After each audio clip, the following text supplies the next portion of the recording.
ارشاد فرمایا مدنی کریم صلی اللہ تعالی علیہ وسلم نے رمضان المبارک کا چاند نظر آتے ہی لوگوں کی طرف اللہ پاک متوجہ ہو جاتے ہیں، دعائیں قبول کی جاتی ہیں، لوگوں کی عبادت کی طرف توجہ کی جاتی ہے۔ عرش عظیم اٹھانے والے فرشتوں کو یہ حکم ہو جاتا ہے کہ تم اپنی اپنی عبادات کو چھوڑ کر روزے دار کی عبادت پہ آمین کہو۔ السلام علیکم دوستو، ہم آپ کے لیے ایک بہت ہی پیارا بیان لے کر حاضر ہوئے ہیں جس کا عنوان ہے رمضان المبارک کا چاند کب نظر آئے گا، جس کو بیان فرما رہے ہیں قاری حنیف ملتانی صاحب۔ آئیے چلتے ہیں بیان کی طرف۔ اندازہ لگا عبادت میری تیری اور آمین عرش اٹھانے والے فرشتوں کی۔ ارشاد فرمایا مدنی کریم صلی اللہ تعالی علیہ وسلم نے بعض آدمی ایسا روزہ رکھتا ہے اس کے روزے کی قبولیت کی دعا آسمان کے فرشتے مانگتے ہیں۔ بعض آدمی ایسا روزہ رکھتا ہے، ادب کا لحاظ کرتا ہے، احترام کا لحاظ کرتا ہے، عظمت کا لحاظ کرتا ہے، رمضان المبارک کی ایک ایک چیز کو پورا کرنے کے لیے ہر وقت کوشاں رہتا ہے، اس کی روزی کے لیے، اس کے روزے کی قبولیت کی بخشش کی دعا کے لیے سمندروں کے جانور دعا مانگتے ہیں۔ کتنی بڑی بات ہے۔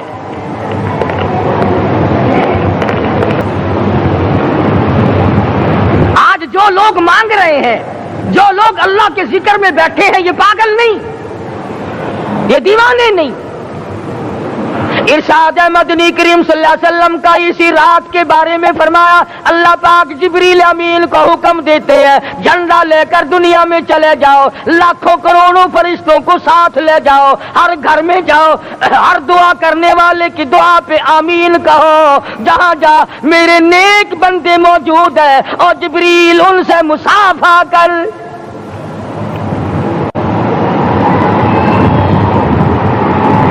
قسم کا آدمی آج بھی محروم ہے، مرد بھی عورتیں بھی کان کھول کر سن لیں، چار قسم کے آدمی آج کی رات بھی اللہ کی رحمت سے محروم ہے، شب قدر کی برکتوں سے محروم ہے، سعادتوں سے محروم ہے، رمضان کی خوشبختیوں سے محروم ہے۔ چار قسم کا آدمی۔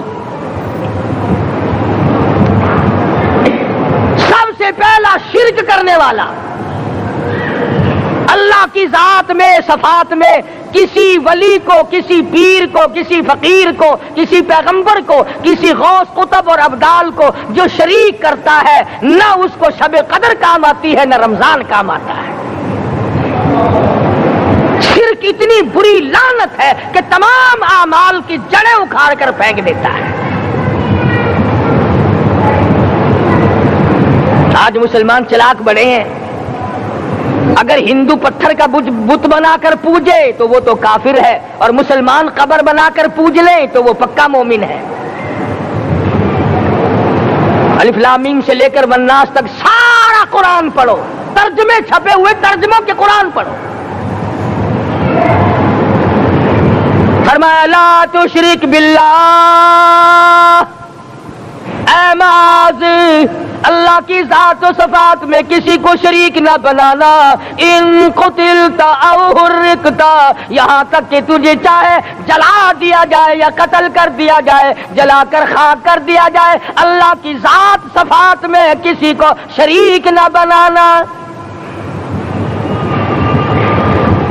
اور یہی مفہوم ہے لا الہ الا اللہ محمد الرسول اللہ صلی اللہ علیہ وسلم کا۔ فاران کی چوٹیوں پہ کھڑے ہو کر کالی کملی والے صلی اللہ علیہ وسلم نے جو سب سے پہلا خطبہ دیا، جو سب سے پہلا نرالا خطبہ دیا، وہ یہی تھا لا الہ الا اللہ، اللہ کے سوا معبود کوئی نہیں، پوجا کے قابل کوئی نہیں، نظر نیاز کے قابل کوئی نہیں، حاجت روا کوئی نہیں، مشکل کشا کوئی نہیں، تیری میری فریاد سننے والا کوئی نہیں، ایک اللہ کی ذات ہے۔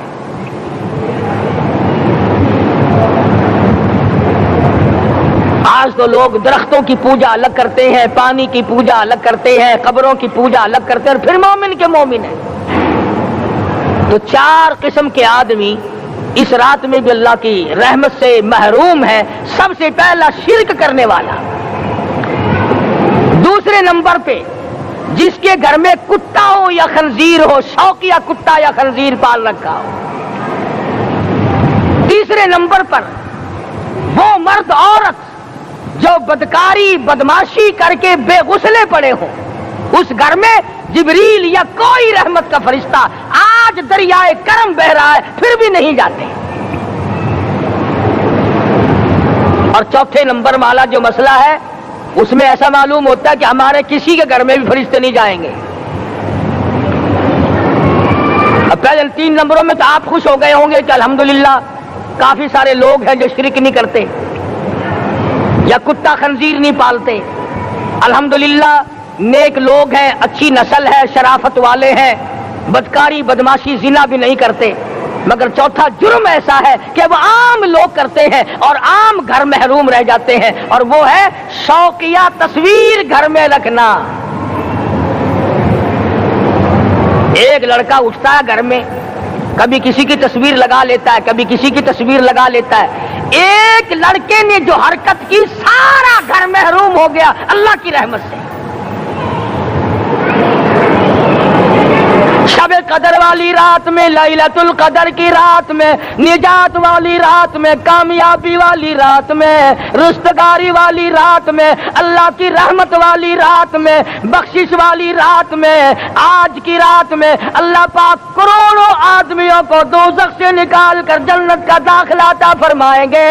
یہ 4 قسم کے آدمی پھر بھی محروم ہیں۔ اپنے آپ کو بچانے کی کوشش کرو، عام رحمت برسے پھر بھی اگر محروم رہ جائے کتنی بری بات ہے۔ امام فخر الدین رازی رحمت اللہ علیہ نے لکھا ہے کہ شب قدر کی عبادت اگر ایک رات کسی کو مل جائے تو 83 سال 4 مہینے مستقل عبادت میں گزارنے کا ثواب ملتا ہے۔ اسی کو فرمایا اِنَّا أَنزَلْنَاهُ فِي لَيْلَةِ الْقَدْرِ وَمَا أَدْرَاكَ مَا لَيْلَةُ الْقَدْرِ۔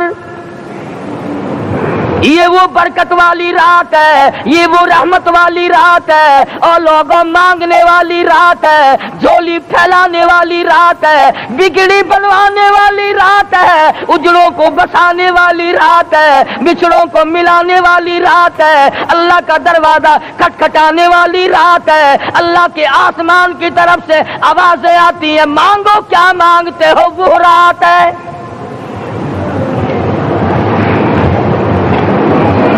اب نبی کریم صلی اللہ علیہ وسلم کی زبان مبارک پر اگر کوئی یقین نہ کرے تو اس کا کیا علاج ہے؟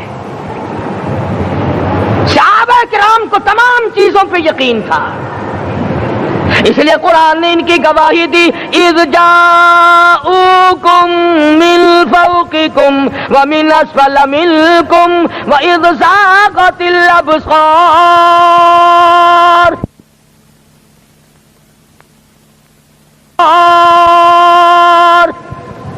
وَبَلَغَتِ الْقُلُوبُ الْحَنَاجِرَ۔ فرمایا کہ صحابہ کے سانس گلے میں اٹک گئے تھے، پیاس اور بھوک کی وجہ سے میدان جہاد میں کھڑے تھے، پریشان حال تھے، مگر پھر بھی اتنا مضبوط ایمان تھا، کہتے تھے وَمَا زَادَهُمْ إِلَّا إِيمَانًا وَتَسْلِيمًا، ہمارا نبی سچا، ہمارا خدا سچا، ہمارا قرآن سچا۔ بے شمار واقعات قرآن کریم پیش کرتا ہے صحابہ کرام کے کہ انہوں نے اپنی زندگی میں کبھی بھی اس قسم کا کام نہیں کیا جو جس سے اسلام بدنام ہوتا ہو۔ حضرت امیر معاویہ رضی اللہ تعالیٰ عنہ کاتب وحی قرآن کا منشی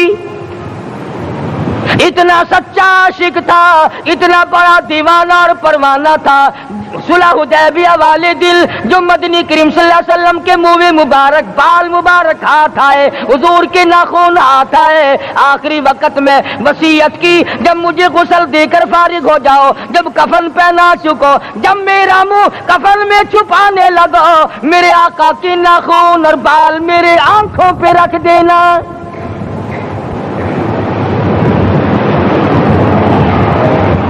اس قدر جذبہ تھا ان حضرات میں، اور نماز کبھی کسی صحابی نے قضا نہیں کی۔ آج کا مسلمان تو کسی معاملے میں بھی نہیں لڑتا، حضور صلی اللہ علیہ وسلم نے مقروض میت کی نماز جنازہ کبھی نہیں پڑھائی، آج جس نے کسی کا قرضہ دینا ہو وہ پرواہ ہی نہیں کرتا، نہ موت سے ڈرتا ہے، نہ قبر سے ڈرتا ہے، نہ حشر سے ڈرتا ہے، نہ اللہ کے عذاب سے ڈرتا ہے۔ جب بھی کوئی مر جاتا حضور اکرم صلی اللہ علیہ وسلم تشریف لاتے، پہلے پوچھتے اس کے ذمے کسی کا قرضہ تو نہیں، یا کوئی ضامن بنتا، اور یا خود حضور صلی اللہ علیہ وسلم فرماتے کہ میں قرضہ ادا کروں گا، پھر آپ جنازے کی نماز پڑھایا کرتے تھے۔ اتنے بڑے جذبے کے مالک تھے صحابہ اکرام کہ انہوں نے کسی موڑ پہ بھی حضور صلی اللہ علیہ وسلم کو یوں خالی نہ چھوڑا، تنہا نہ چھوڑا، آپ کے ساتھ نہ چھوڑا، قرآن کریم کے حکموں کی کبھی بھی خلاف ورزی نہ کی۔ یہی وجہ تھی کہ اللہ پاک نے ان کو پوری دنیا کا مالک بنایا۔ کابل سے لے کر طرابلس تک کا علاقہ صحابہ کرام نے تمہیں فتح کر کے دیا، اور ظالم مسلمانوں آج صحابہ نے جو علاقے تمہیں فتح کر کے دیے تھے آج وہاں کفر دندنا رہا ہے۔ تم نے کفر کے جھنڈے لہرائے، تم نے کفر کے حوالے کیا مسلمانوں، اور پھر تان صحابہ پہ کرتے ہو۔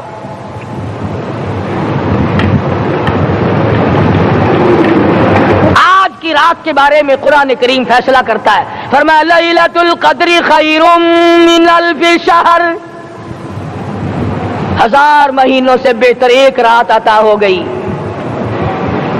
اللہ کے لاڈلے نبی حضرت محمد الرسول اللہ سب کہہ دو صلی اللہ علیہ وسلم کو رنج ہوا، میری امت کی عمریں کم ہیں، پہلی امتوں کے لوگ بازی لے جائیں گے، ان کی نیکیاں بڑھ جائیں گی۔ اللہ پاک نے فرمایا میرے محبوب غمزدہ نہ ہو، پریشان نہ ہو، میں نے تیری امت کو ایک رات ایسی دے دی جو 1000 مہینوں سے بہتر ہے۔ مگر آج کی رات میں کون سے سینما بند ہو گئے، آج کی رات میں لوگوں نے کون سا جوا کھیلنا چھوڑ دیا، آج کی رات میں کون سے لوگوں نے روزے رکھ کر عبادت میں نیت باندھ لی۔ الحمدللہ نیکی کرنے والوں کی بھی کمی نہیں، مگر بغاوت کرنے والوں کی بھی تختے زمین پہ کمی نہیں۔ خدا کہتا مانگو کیا مانگتے ہو، ہم کہتے نہیں ہمیں ضرورت ہی نہیں۔ فرمایا تنزل الملائکۃ والروح فیہا بإذن ربہم من کل امر سلام۔ جبریل آسمان سے آئے، کروڑوں لاکھوں فرشتے آئے، عرش عظیم کو چھوڑ کر فرشتے تیری عبادت کو دیکھنے آئے، بیت المعمور کی عبادت کو چھوڑ کر فرشتے تیری دعا پہ آمین کہنے آئے، تو سویا ہوا ہے۔ ایک ہی فکر ہے کہ مجھے عید کے لیے جوتے لانے ہیں، کپڑے سلوانے ہیں، فلاں چیز کرنی، اور یہ فکر نہیں کہ ایسا نہ ہو اگر رمضان میں میری نجات نہ ہوئی تو میں مارا جاؤں گا۔ اس کی ذات بڑی بے نیاز ہے، وہ جب کسی کو نوازتا ہے تو یوں ہی نوازتا ہے۔ اللہ اکبر۔ ساری ساری رات رونے والے لوگ، فرمایا والذین یبیتون لربہم سجدا وقیاما، وہ لوگ کامیاب ہیں جن کی راتیں سجدوں میں بیت گئی۔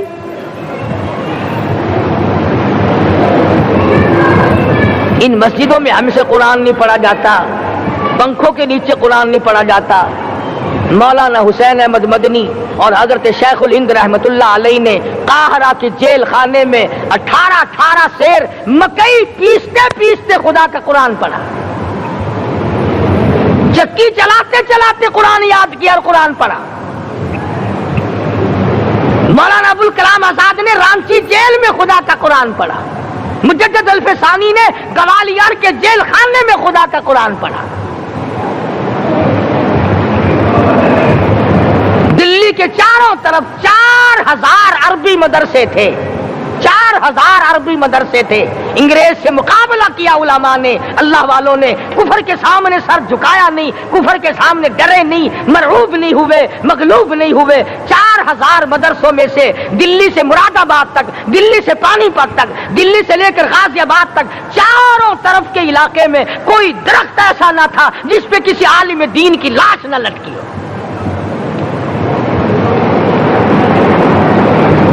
اسلام کی کی حفاظت بابو نے نہیں کی، اسلام کی حفاظت انگریزی خانوں نے نہیں کی، بوریا نشینوں نے کی ہے، مسجد میں بیٹھنے والوں نے کی ہے، لوٹے سے وضو کرنے والوں نے کی ہے، سوکھے ٹکڑے کھانے والوں نے قرآن کی حفاظت کی ہے، انگریزی خانوں نے نہیں کی ہے۔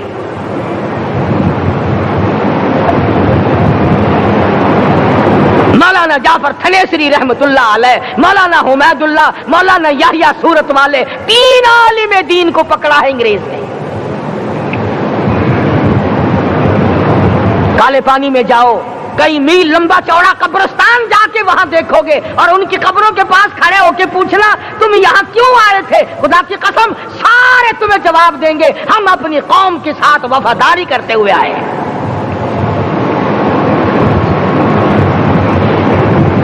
پیروں میں بیڑیاں ہیں، چابک مارے جا رہے ہیں علماء دین کو۔ امبالے کی جیل میں روزانہ پٹائی ہوتی، روزانہ مارا جاتا ہے۔ لاہور تک گھسیٹ کر لایا گیا، 20 سیر لوہا علماء کے، اللہ والوں کے پیروں میں ڈال رکھا ہے۔ تم نے تو صرف یہی سوچا ہے نا کہ کوئی مر جائے گا تو چھولوں پہ بیٹھ کے قرآن پڑھیں گے، نہیں نہیں، اللہ والوں نے پیروں میں بیڑیاں پہن کر قرآن پڑھا، ہاتھوں میں ہتکڑیاں پہن کر قرآن پڑھا، چابک اور کوڑوں کے سائے میں قرآن پڑھا، تلوار کی نوک پہ قرآن پڑھا۔ مولانا جعفر تھنیسری رحمت اللہ علیہ فرماتے ہیں کہ ہم تینوں کو پھانسی کا حکم دے دیا انگریز نے، تو جو پروانہ لے کر آیا ہم بڑے خوش ہوئے، اچھلنے لگے، کودنے لگے کہ لو بھائی اللہ پاک نے شہادت کا انتظام کر دیا۔ فرمایا وَلَا تَقُولُوا لِمَن يُقْتَلُ فِي سَبِيلِ اللَّهِ أَمْوَاتٌ بَلْ أَحْيَاءٌ وَلَٰكِن لَّا تَشْعُرُونَ۔ جو میری راہ میں مارا گیا، جو میرے نام پہ مارا گیا، اسے تم مردہ نہ کہو، اس کی زندگی کی تم تمیز کر ہی نہیں سکتے۔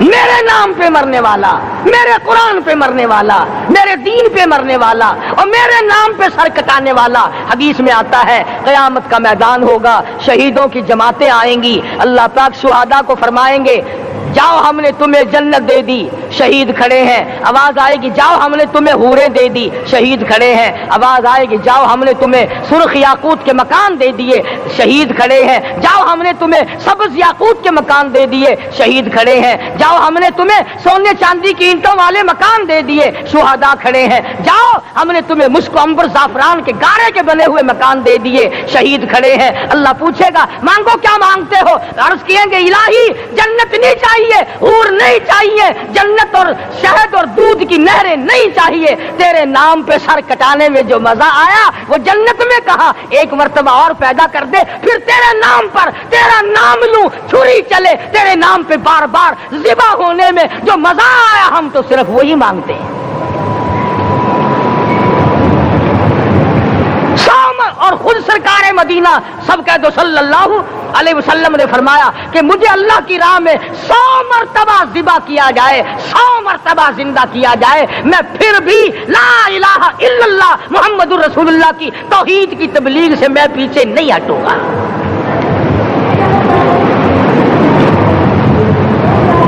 کبھی تو غور کرو عقل مند ہو سارے کہ آج مسلمان کیوں مار کھا رہا ہے؟ افغانستان میں مسلمان پٹ رہا ہے، ہندوستان میں مسلمان مار کھا رہا ہے، فلسطین میں مسلمان مار کھا رہا ہے، لبنان میں مسلمان کی پٹائی ہو رہی ہے، سری لنکا میں مسلمان کو ذبح کیا، آخر ہو کیا گیا؟ ہم نے ایسا کیا گناہ کر دیا کہ چاروں طرف کفر چڑھ گیا اور ہم مر گئے؟ تم نے قرآن چھوڑا، اللہ نے اپنی رحمت کی چادر اتاری، اللہ نے ساتھ چھوڑ دیا، اللہ نے نصرت کرنی چھوڑ دی، ورنہ قرآن میں خدا کا وعدہ ہے مسلمان تو کھڑا ہو جا، مجاہد بن کر میدان میں تو آ، مقابلہ میں کروں گا۔ خدا کی قسم یہ قرآن گواہ ہے، آل عمران گواہ ہے، 4واں سپارہ قرآن کا گواہ ہے کہ صحابہ کہتے ہیں ہم نے چھڑی، درخت کی چھڑی کامچی توڑ کر کافر کی طرف یوں اشارہ کیا، گردن وہ جا کے پڑی۔ میدان بدر میں مرنے والے کافروں کا بیان ہے کہ ہمیں انہوں نے نہیں مارا، ہمیں تو کسی اور نے مارا ہے۔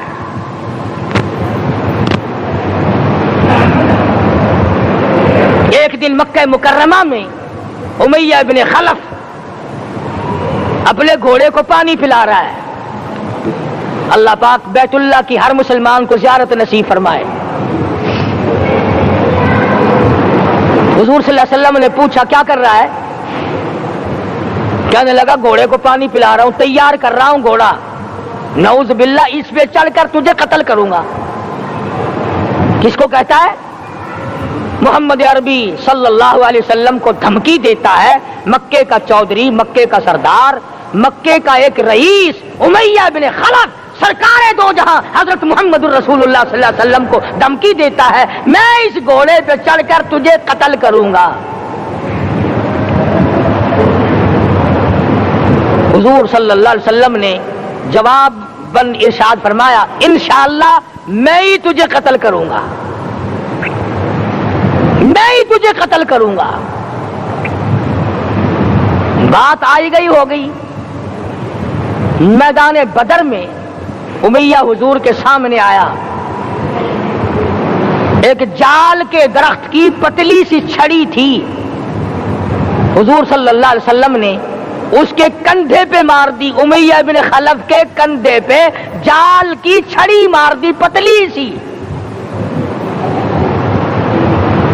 یوں لکھا کتابوں میں گدھے کی طرح رینگتا تھا، چیختا تھا، چلاتا تھا، ہائے مر گیا، ہائے مر گیا، تباہ ہو گیا، برباد ہو گیا۔ کافر کہنے لگے بے غیرتی، لوگوں کے گلے کٹے پڑے ہیں وہ تو شور نہیں کرتے، تجھے ذرا سی چھڑی لگی ہے تو شور کر رہا ہے۔ سب کی توجہ ہے میری طرف، آپ سب کا دھیان ہے، بات سمجھ میں آ رہی ہے؟ امیہ کو کافروں نے غیرت دلائی، وہ کہنے لگے شرم کر، شور مچا رہا، گدھے کی طرح رینگ رہا ہے، بازو کٹے پڑے ہیں، گلے کٹے پڑے ہیں، وہ تو اس طرح کا شور کرتے نہیں، تجھے کیا ہوا؟ خدا کی قسم، تھا تو کافر، تھا تو ظالم، تھا تو مکے کا چودھری، مگر بات بڑی پتے کی کہی، بات بڑی پتے کی کہی۔ کہنے لگا مجھے غیرت دلانے والوں، کسی کو بلال نے مارا، کسی کو فاروق نے مارا، کسی کو صدیق نے مارا، کسی کو طلحہ زبیر نے مارا، کسی کو عبد الرحمن ابن عوف نے مارا، کسی کو علی مرتضی نے مارا، تمہیں کیا معلوم ہے مجھے مدینے والی سرکار نے مارا ہے؟ اور کہنے لگا اگر میرا دکھ سارے مکے پہ تقسیم کر دو،